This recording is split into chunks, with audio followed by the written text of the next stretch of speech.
Game changer అనే cinema వచ్చింది. ఆ, ఆ సినిమాలో రామ్ చరణ్ ఒక మినిస్టర్ తోటి కొట్లాడతాడు. కొట్లాడుతుంటా. అది వరస్ట్ సీన్ అనమాట.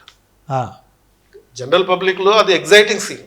ఆ, అక్కడ మంత్రి తప్పు చేశాడు అని చెప్పి అతనితో కొట్లాడతాడు. నేను 30 ఏళ్ల కాలం పాటు శాశ్వతంగా ఇక్కడే అధికారంలో ఉంటాను, ఉంటాను. అవును. నువ్వు 5 ఏళ్ల పాటే ఉంటావు, ఇలాంటి బెదిరింపులు చేయకూడదు.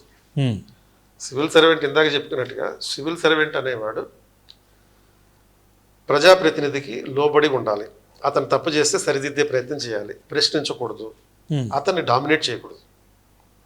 అంటే ఏదో కమర్షియల్ పర్పస్ కోసం ఈ శంకర్ గారు ఈ సినిమా తీశారు. ఉమ్, బట్ అది క్లిక్ కాలే, అదృష్టవశాత్తు ఎక్కువ మంది చూడలేదు కాబట్టి తెలిపేది. ఉమ్, బట్ ఆ ఒక్క డైలాగ్ ఏదైతే ఉందో, నువ్వు 5 ఏళ్ళు ఉంటావు, మేము శాశ్వతంగా ఉంటాం అనేది ఉందో, అది పాపులర్ అయింది. ఉమ్, అది పాపులర్ కాకూడదు, కాకూడదు. అది నిజం కాదు. ఉమ్, అది నిజమైన రోజున ప్రజాస్వామ్యం పోతుంది. ఎందుకని ప్రజాస్వామ్యంలో మనం ఓట్లు వేసి ఎవరిని ఎలక్ట్ చేసుకున్నాం? ఐఏఎస్ని ఎలక్ట్ చేసుకోలేదు, మంత్రుల్ని మంత్రిని ఎలక్ట్ చేసుకున్నాం.